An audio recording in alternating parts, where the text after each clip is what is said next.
Hello, my name is Grace Wilentz and I'm recording this video today to welcome you to my virtual launch of my first full collection, The Limit of Light, which is being published by the Gallery Press. As we all know, due to COVID, this year is unlike any other. It would have been beautiful to launch this book in person with you at a bookstore, enjoy a glass of wine, but it just wasn't to be this year. So we thought that the next best thing would be to record a short video, and at least that way I can share some of these poems with you, and I'm so excited to share this book with you.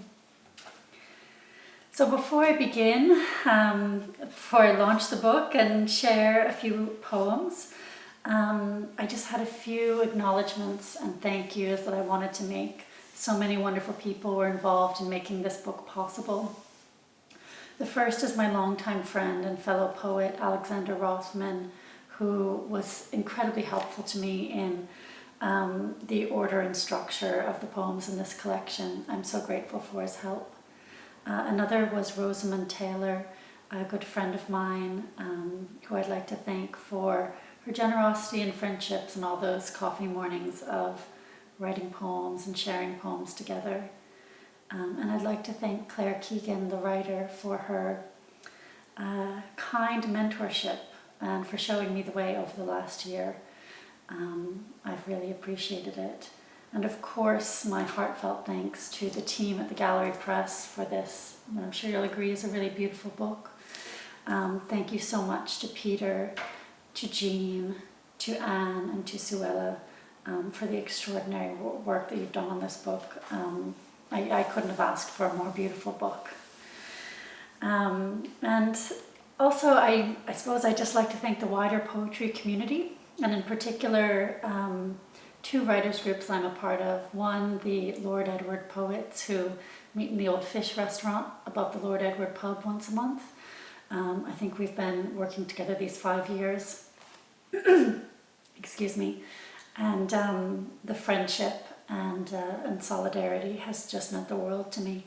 And I'm also grateful to the Hibernian writers for their support and friendship as well.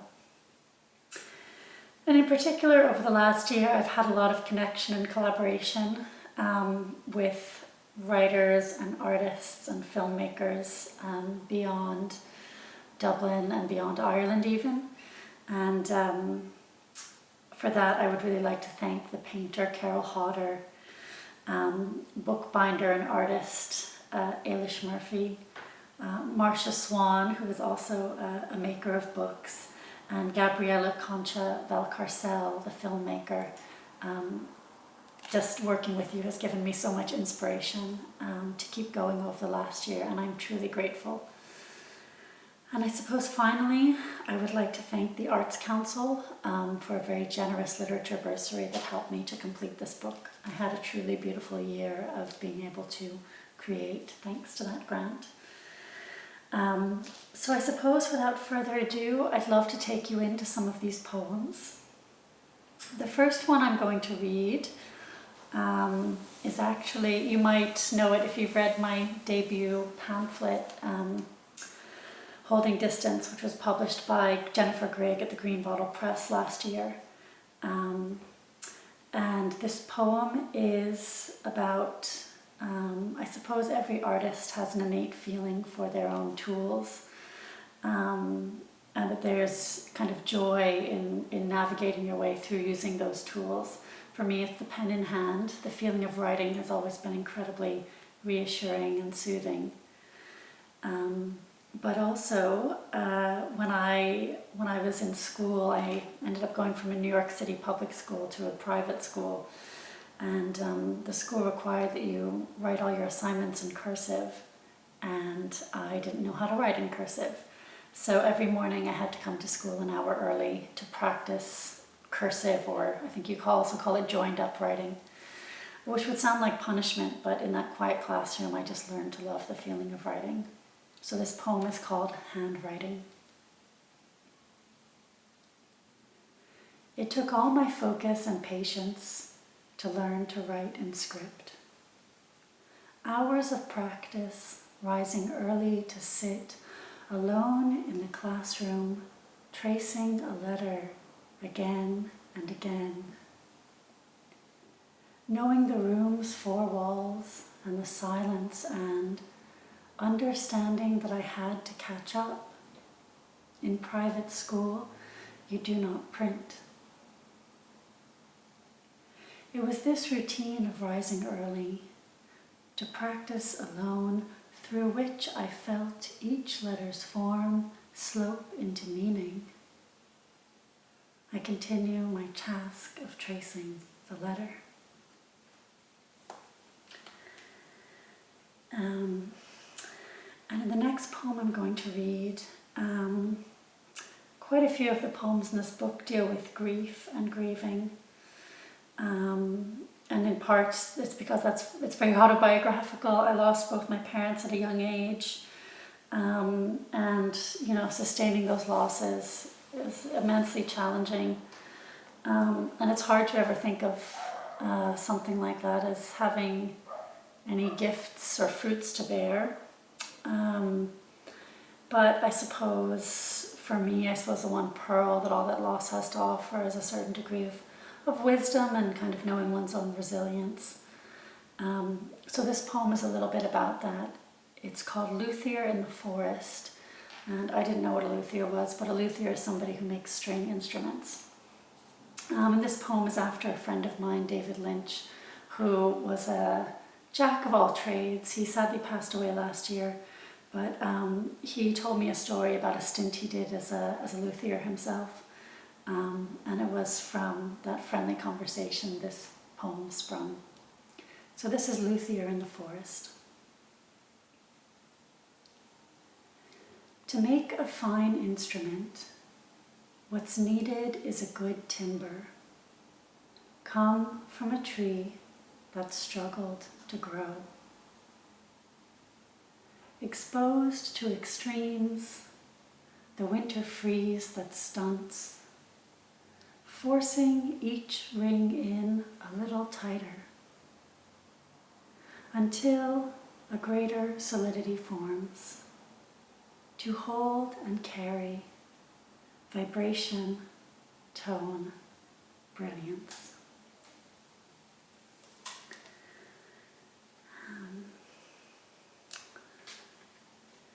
So the next poem that I'm going to read is, it's set in the Ivy Gardens in Dublin, close to where I live. And I suppose I just have a real love for a lot of Dublin's public spaces and its parks in particular. I think no matter what state your life is in, or how miserable you feel at home, or in my case, how dirty the house is, you can always go to some of these beautifully kept spaces and just feel like a millionaire, and just be surrounded by beautiful greenery and parks that are so carefully tended and minded. So this poem is written about being in the Ivy Gardens. It's also written at a time when I really enjoyed solitude, before we were all in so much self-imposed solitude. And so this poem is called All Yours. Everyone in this city must be at work. I should be at work too, but I'm not. I can't see the warden, so the dog runs free, racing wide circles on the lush green of a sunken lawn framed by stone steps. The sun has just come out. Hazy, it breaks through gaps in the trees. Beside the fountain, a circle of young men are unzipping their teal delivery jackets and passing a joint. Beyond them, the caretaker pushes his wheelie bin, while pigeons trail like school children, almost in rows, devoted to him, to his pockets full of rich tea crumbs. Distantly, the waterfall pulses over rockery. The unkempt rosarium's benches are empty, and the clipped yew maze enclosed by office blocks are, for this bright hour, hours and hours alone. And I'm just going to read you one more poem from the collection, because I know attention spans only last so long for these YouTube videos, but I'm just so grateful to you for watching today and for giving these poems a bit of your time. And as I said before, I'm just so excited to share these poems with you, and I hope that something in the book resonates. This last poem was written while I was on a very, will I say, ascetic style, a very simple residency in Iceland where there was a lot of no distractions and a lot of space. And in between working in the studio each day, I would go for a walk beside the sea. Between the sea and the mountains, there was this stretch of moor. And one of the days I ended up bumping into 30 wild horses, and actually couldn't get beyond them, and ended up missing a meeting for an arts event we were planning. But it just struck me that nature was just sort of arresting me and holding me for that time captive, and that wasn't such a bad thing. So this is Wild Horses. I got stuck on the moor, 30 wild horses by the bridge I couldn't pass. I was looking out to sea when suddenly a long sweeping line before me. Our gazes matched. I stopped, they stopped. A mare approached me, then a foal. She sniffed me so close, her velvet nose brushed my hand. And then we passed, a slow procession against the stillness of the mountain. Thank you so much for joining me again today. Thank you to the Gallery Press, Peter, Jean, Sue Ellen, and Anne, again for this absolutely beautiful book. I'm so grateful. A huge thank you to my friend Kim, who is a dear friend and who kindly gave her time to film this video. And maybe just a last thanks again to the wider poetry community. I've lived in Ireland for 15 years, and it truly feels like home now, and so much of that is because of all of you who've made a place for me in it, and who've taught me so much. So yeah, I've appreciated the warm welcome, and I feel that I've learned a lot, so thank you so much. The Limit of Light should be available at all bookstores, especially independent bookstores near you. And I really hope you enjoy the poems. Thank you so much.